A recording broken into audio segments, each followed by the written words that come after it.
आप सुन रहे हैं HD स्मार्ट कास्ट और ये है फीवर FM प्रोडक्शन। तो पांडवों की जिंदगी के 12 साल जंगलों में भटकते भटकते गुजर गए। इस दौरान उन्होंने कई शक्तियां हासिल की, परीक्षाएं भी दी, पर अभी उनकी एक और परीक्षा बाकी थी, उनकी बुद्धि की परीक्षा। मैं आकाश हूं, मैं वो आंख हूं जिससे कोई परीक्षा नहीं छिपती।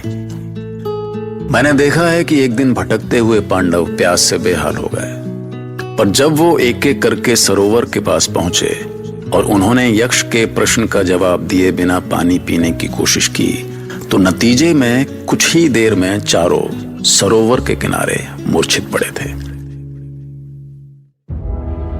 कौन हो तुम और तुमने मेरे भाइयों का ये हाल क्यों किया? तुम्हारे भाइयों को अपने बल का बहुत अहंकार था धर्मराज, इसीलिए उन्होंने बिना मेरे प्रश्नों का उत्तर दिए सरोवर से जल पीने की चेष्टा की, और परिणाम तुम्हारे सामने है। यदि तुमने भी मेरे प्रश्नों के उत्तर दिए बिना जल पीने की चेष्टा की तो तुम्हारी भी यही दशा होगी। कैसा विचित्र यक्ष है ये, जल पीने के लिए प्रश्नों के उत्तर? मौन क्यों हो गए धर्मराज? तुम मेरे प्रश्नों का उत्तर देना चाहते हो या नहीं? ठीक है, पूछो क्या प्रश्न है तुम्हारा। तो बताओ धर्मराज, पृथ्वी से भारी क्या है? आप तो भविष्य दृष्टा हैं केशव, शायद आपको पहले ही मेरी इस परीक्षा का आभास हो चुका था, इसीलिए आपने इस प्रश्न का उत्तर भी दे दिया। सत्य तो यह है पांचाली कि ये पृथ्वी हमारा पेट भरती है, हमें पालती है, पर स्त्री माता है, वो हमारी जननी है, और जन्म देने वाले का स्थान पालने वाले से ऊंचा होता है। यक्षराज, पृथ्वी से भारी जननी है, और आकाश से ऊंचा क्या है? सुनो अर्जुन, जो पुत्र अपने पुत्र धर्म का पालन करता है उसका स्थान सबसे ऊंचा होता है, आकाश से भी ऊंचा। ये सत्य है, पर फिर भी वो अपने पिता की ऊंचाई कभी नहीं छू सकता। यक्षराज, आकाश से भी ऊंचा पिता है। और वायु से अधिक गति किसकी है? इसके प्रश्नों के उत्तर ढूंढने के लिए मेरा मन एक क्षण में वर्षों पहले कही केशव की कही बातों तक पहुंच जाता है। इसका अर्थ तो यह है कि मन से अधिक गति किसी और की नहीं। यक्षराज, वायु से भी अधिक मन की गति है। गृहस्थ का सबसे अच्छा मित्र कौन है? घर में मेरे सबसे पास तो पांचाली ही रहती है। भ्राताओं से भी अधिक पास तो वही है। सुख दुख में पहली सलाह वही देती है। उत्तर दो धर्मराज। यक्षराज, गृहस्थ की सबसे अच्छी मित्र उसकी पत्नी है। और संसार का सबसे बड़ा आश्चर्य क्या है? मेरे चारों भाई आज मेरे सामने मृत पड़े हैं, ये जानते हुए भी कि ये जीवन नाशवान है। एक दिन हम सबको ये संसार छोड़कर जाना है। मेरा हृदय इन्हें वापस पाने के लिए तड़प रहा है। इससे बड़ा आश्चर्य और क्या होगा? वाह, मैं तुम्हारे उत्तरों से प्रसन्न हुआ धर्मराज। चलो, तुम अपने चारों भाइयों में से जिसे चाहो मैं उसे जीवित कर सकता हूं। बोलो धर्मराज, इन चारों में से किसे जीवित करना चाहते हो तुम?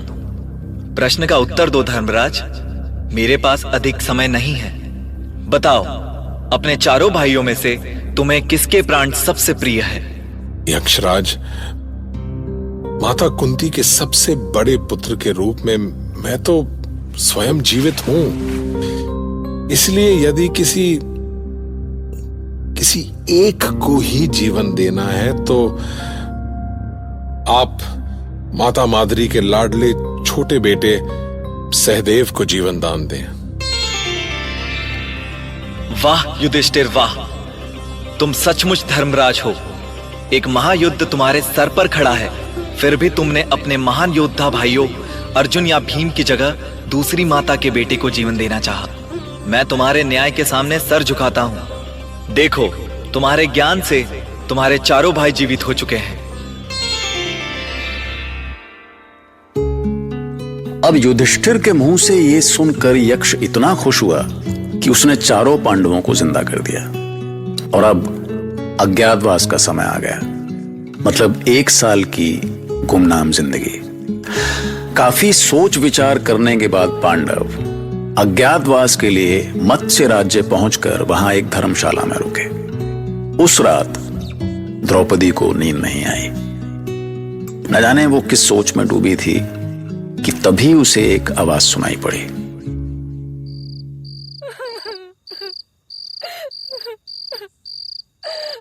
मुझे उठा लो भगवान, मैं जीवित नहीं रहना चाहती, मुझे उठा लो इस दुनिया से।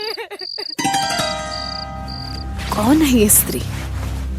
इतनी रात में सब सोए हुए हैं, मैं स्वयं ही जाती हूँ। कौन हो तुम? बहन, मैं दासी थी, महारानी सुदेशना की दासी। पर अचानक आज महारानी ने मुझे निकाल दिया। मेरा कोई सहारा नहीं है। महाराज भी आजकल बहुत चिड़चिड़े हो गए हैं, शायद इसलिए कि वो राजकुमारी उत्तरा को नृत्य सिखाना चाहते हैं और उन्हें ऐसी कोई स्त्री नहीं मिल रही जो। ओह, भीम, अब पांचाली कहाँ चली गई? अभी देखता हूँ भैया। बाहर एक स्त्री रो रही थी। उससे पता चला कि विराट महल में राजकुमारी उत्तरा के लिए एक नृत्य शिक्षक की आवश्यकता है। तो इसका अर्थ है कि अर्जुन को वहां काम मिल सकता है। अर्जुन को ही नहीं, हम सबको काम मिल सकता है, क्योंकि राजा विराट कुछ और नए कर्मचारी रखना चाहते हैं। तो ठीक है, अब हमें अपने नए नाम रखने चाहिए जिससे हमारी पहचान छिपी रहे। बड़े भैया, आपका नाम क्या होगा?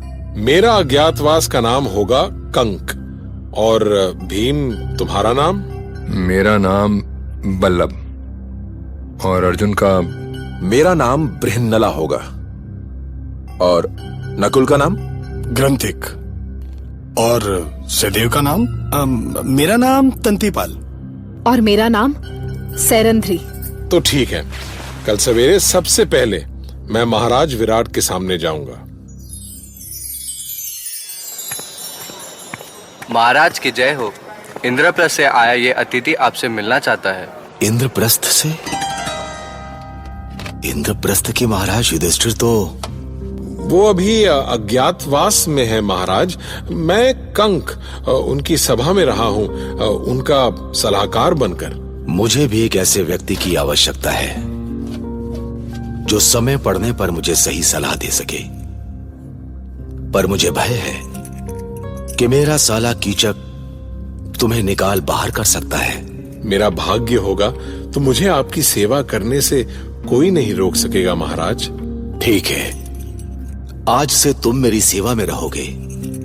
सेवक, राजमहल में ही कंक के आवास की व्यवस्था करो।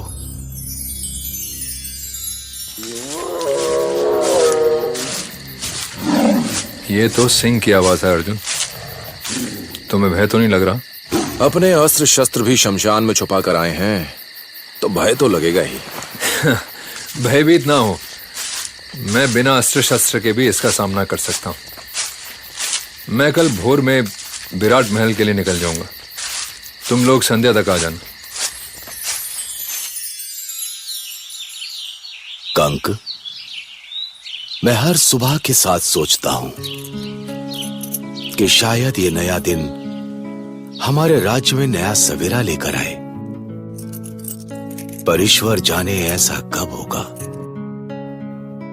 मेरा साला कीचक ढूंढ ढूंढ कर अपने आदमियों को नियुक्त करता है जिससे सत्ता पर उसकी पकड़ मजबूत हो सके।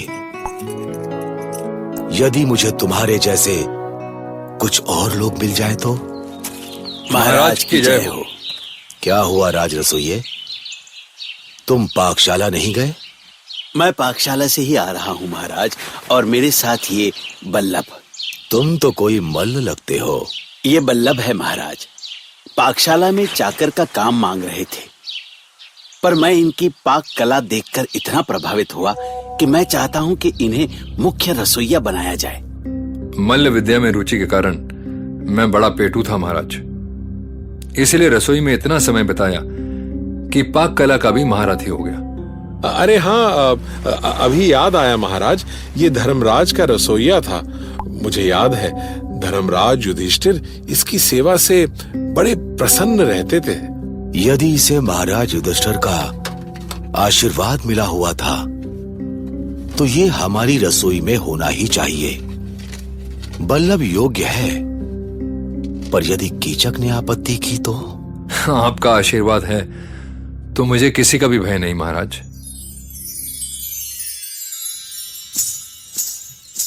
वाह भैया अर्जुन, इस नर्तकी के वेश में तो आप बिल्कुल स्त्री लग रहे हैं। ऐसा लगता है कि उर्वशी का श्राप सत्य हो गया। हाँ, पर भैया की आवाज अभी भी पुरुषों जैसी ही है। ऐसे में तो उन्हें कोई भी पहचान लेगा। चिंता मत करो सहदेव, देवी उर्वशी का शाप झूठा नहीं हो सकता।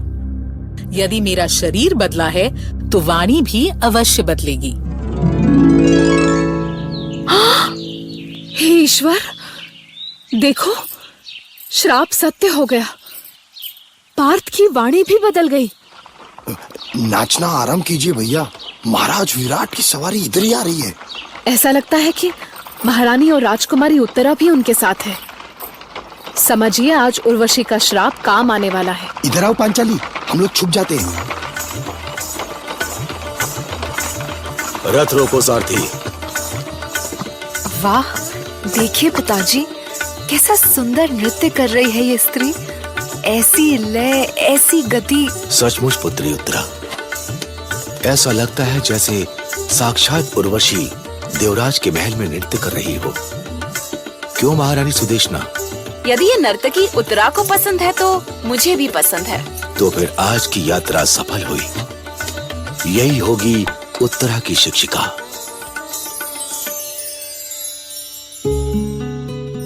तो भैया उत्तरा बृहन्नला बने अर्जुन के नृत्य में अपनी सुध-बुध खो बैठी। आखिरकार उर्वशी का श्राप काम आया। युधिष्ठिर, भीम और अर्जुन तो विराट की सभा में अपना स्थान पाए गए थे, पर अभी भी नकुल, सहदेव और द्रौपदी बचे हुए थे। और साथ ही उनको ये डर भी था कि कहीं राजा विराट का साला महाबली कीचक उन्हें निकालकर बाहर न कर दे, क्योंकि राजा न होकर भी सत्ता पर उसी की पकड़ थी और वो केवल अपने ही लोगों को बर्दाश्त कर सकता था। तो देखते हैं आगे उसने क्या किया। सुनते रहिए महाभारत।